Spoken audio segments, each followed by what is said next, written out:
Contemplate for a moment the profound enigma of existence, the vast universe that extends not only outwardly into the cosmos, but also inwardly into the limitless realm of the spirit.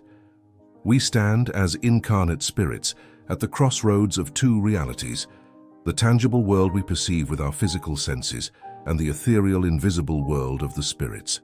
Allan Kardec's Spiritism, a tripartite doctrine encompassing science, philosophy, and morality, reveals that this duality is not a separation, but a constant, fluid intercommunication. We are not solitary travelers on this arduous path of physical life. We are perpetually accompanied, guided, and loved by beings of a higher order, known universally in Spiritism as spirit guides, or more intimately, our guardian angels. These luminous companions, far from being distant mythological figures, are dedicated, benevolent spirits, often older and more advanced than us in wisdom and virtue, who have accepted the profound and selfless mission of assisting our moral and intellectual progress through the successive trials of multiple existences. Have you ever felt a gentle touch of inexplicable serenity in the face of consuming anxiety, or an unbidden thought of compassion when your heart was hardened by resentment? These subtle, non-coercive influences are the delicate signs of their continuous presence. They communicate, not with a clamorous voice that violates our free will, but through the whisper of inspiration and the touch upon our perispirit, the semi-material envelope connecting the spirit to the body. To embark on the study of these signals is to begin the journey of self-discovery, for by learning how our guides communicate, we inevitably learn how the deepest, purest part of ourselves truly listens. This is not merely a lecture on doctrine, it is an invitation to elevate your consciousness, to recognize the sublime ongoing consultation you are already receiving from the spiritual heights. If this content has found its way to you, it is because your own guide is confirming the very truth your soul is poised to embrace. The core of communication between an incarnate spirit and their guide, according to Spiritist philosophy, resides in the phenomenon of intuition and inspired thought. This is not a vague, mystical notion, but a scientifically and philosophically defined process outlined in the Spirit's Book and the Medium's Book. The Spirit Guide does not need to use the ponderous mechanisms of language. Communication happens spirit to spirit through the fluidal transmission of thought. Our guide, being a highly evolved spirit, acts upon our perispirit, that ethereal, vaporous body surrounding our physical form, which is the very organ of all our sensibility and the link between the soul and the physical world. This spiritual body, being receptive to the subtle vibrations of the spiritual plane, is instantly impressed by the guide's mental current. Consequently, the idea, the counsel, or the warning is transferred directly to the brain of the incarnate, manifesting as a sudden, clear thought, an inexplicable certainty, or a serene moral impulse. This is distinct from our ordinary thinking, which is often chaotic, self-centered, or rooted in immediate material concerns. The inspired thought of the guide, on the other hand, possesses a characteristic quality. It is pure, elevated, compassionate, and always conducive to the practice of good and the avoidance of error.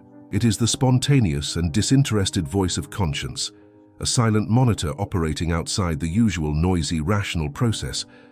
Furthermore, the guide respects the inviolable law of free will. They propose, they suggest, but they never command. If the individual's mind is preoccupied with mundane desires, selfish ambitions, or moral turbidity, this fluidal transmission is impeded, much like static interfering with a radio signal. Therefore, the purity of intention and the elevation of thought are the only prerequisites for clear, constant communication. The guide's primary mission is to gently correct our propensity for error by offering enlightened suggestions, waiting patiently for the moment our own reason, guided by moral law, accepts the truth being offered. This constant, gentle influx of wisdom is the primary evidence that our journey is perpetually overlooked and directed from the higher spheres. Beyond the purely intellectual realm of intuition, the spirit guide's presence is often heralded by a distinct modification in our emotional or vital field. Spiritism teaches that the perispirit, being composed of a universal fluid, is intimately linked to the nervous and vital system of the body. When a highly evolved and benevolent spirit approaches, their elevated, harmonizing fluidal envelope contacts ours, inducing a profound and immediate sense of well-being, an unearned peace that transcends all immediate external circumstances. This is the inner peace of which all spiritual teachings speak, a profound calm that visits us even when our material life is in shambles, when worry and chaos should reign supreme. It is a genuine spiritual consolation, a moral sedative administered by a loving hand.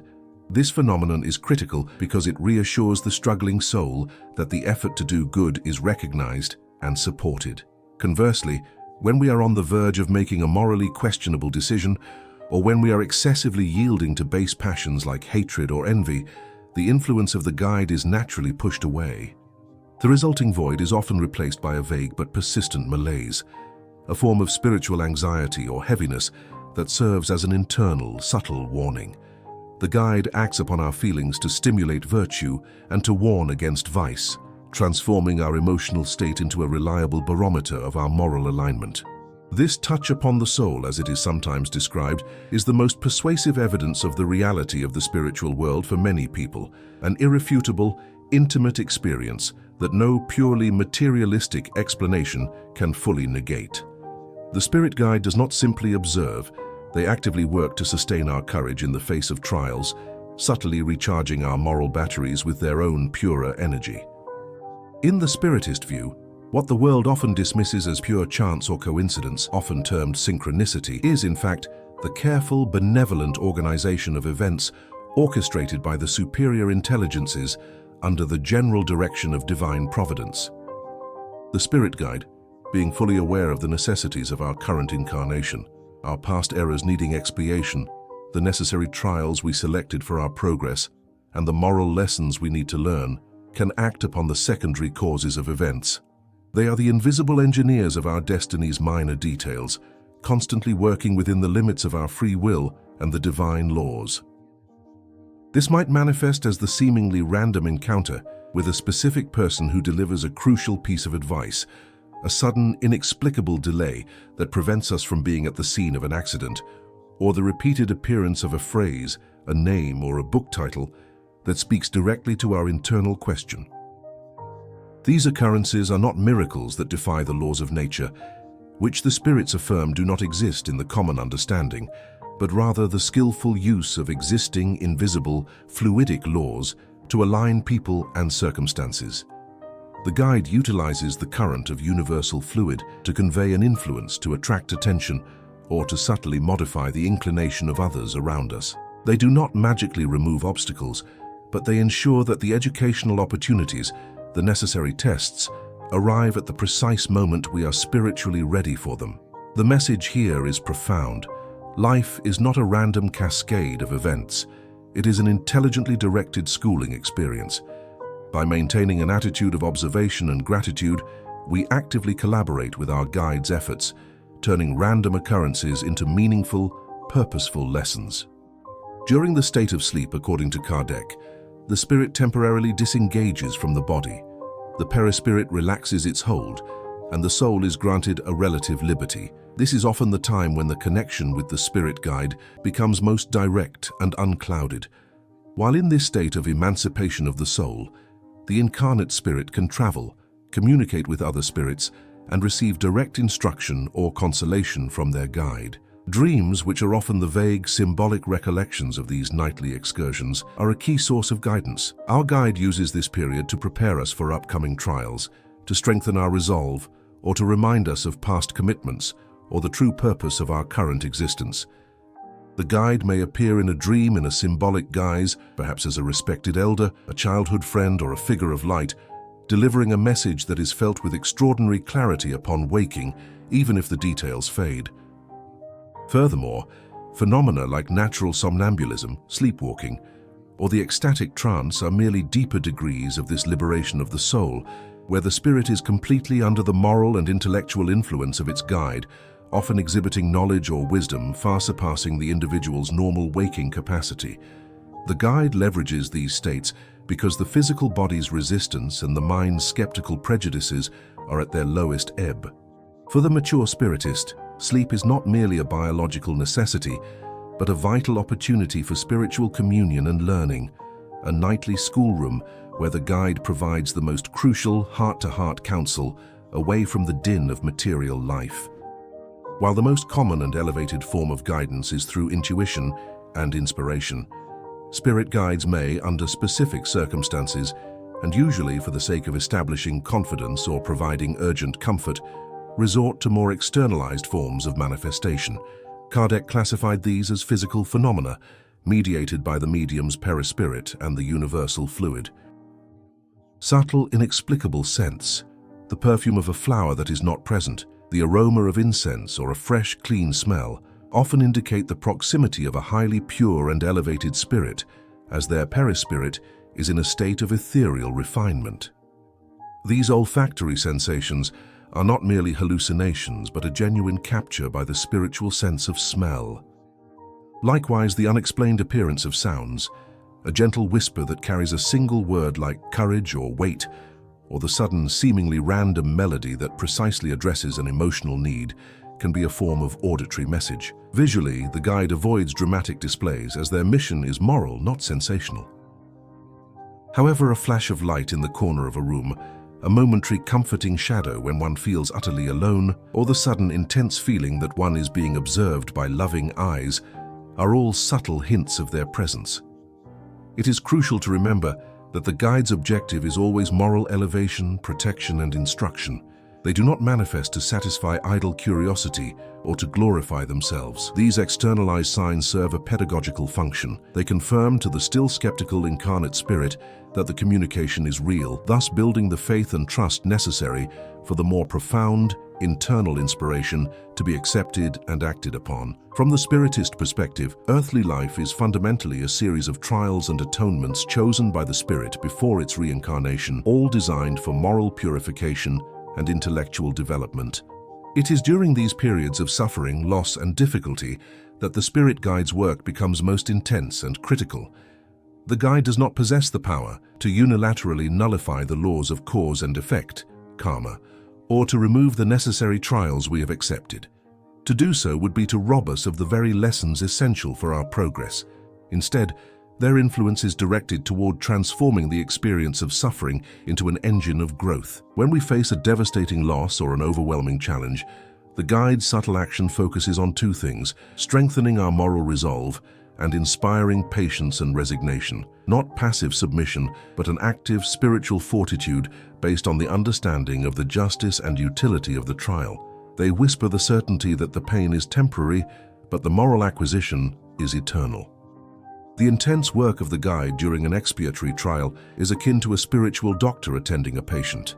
They cannot remove the disease instantly, but they can administer a balm for the spirit, encourage resilience, and ensure the patient learns the necessary lifestyle changes, moral reforms to prevent recurrence.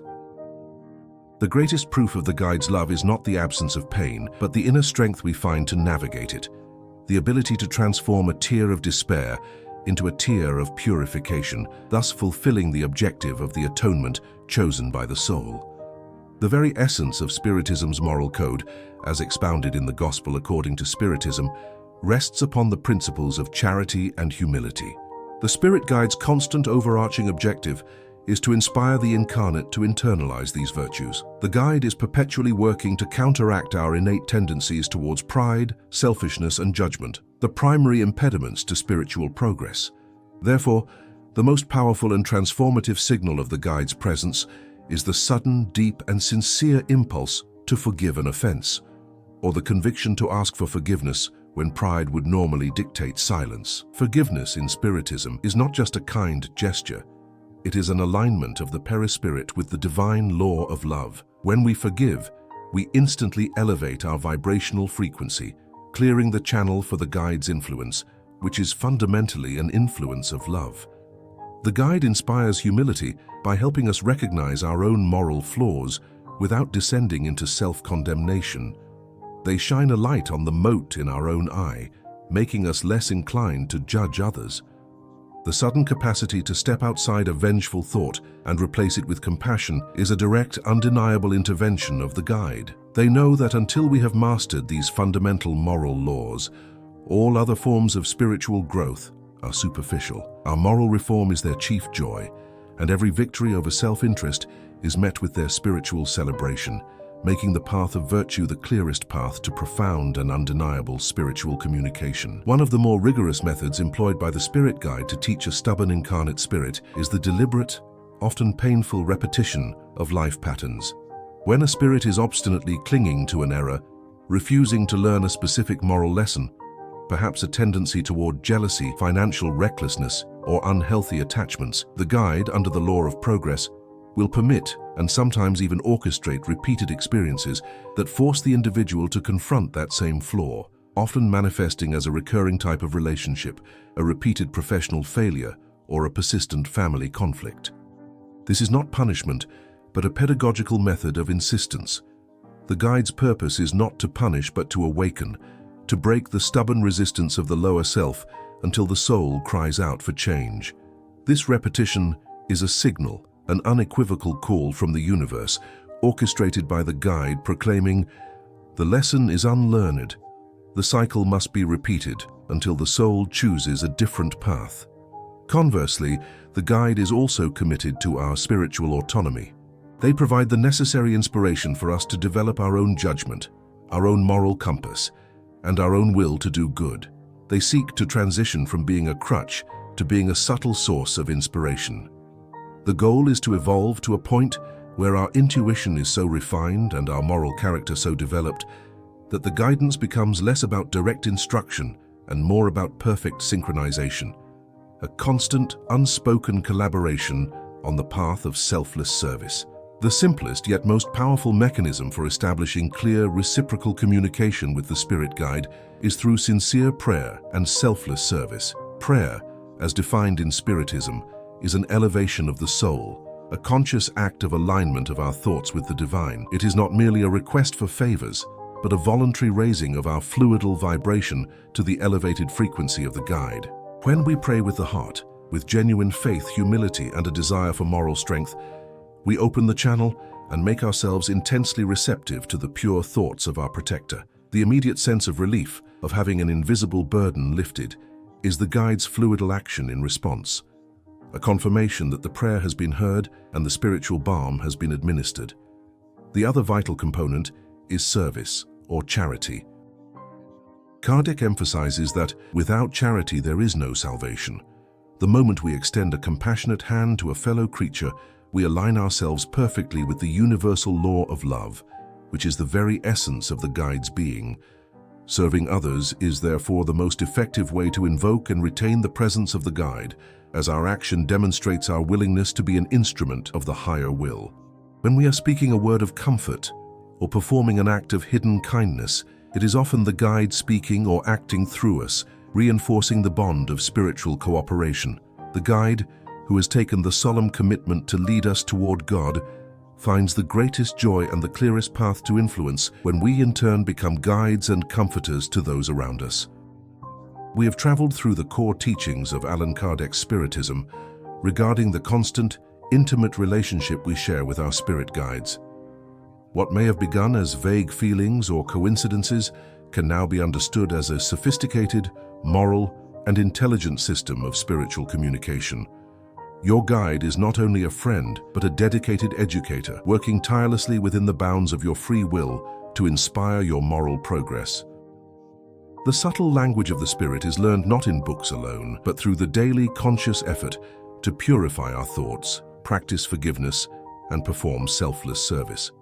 The signs are everywhere, in the calm that follows a sincere prayer, in the conviction of a moral decision, in the unexpected help that arrives during a trial, and in the profound, inexplicable sense of never being truly alone. You have reached the end of this deep reflection, not by chance, but by the thoughtful, loving direction of the very Spirit, who has watched over you since the moment of your birth. This is your confirmation. The time for passive existence is over. The time for conscious spiritual collaboration has begun. Your guide is closer than your own breath, and by cultivating humility, listening to the elevated whisper of your intuition, and dedicating your life to charity, you will make the silent covenant between your soul and theirs an undeniable, transformative reality.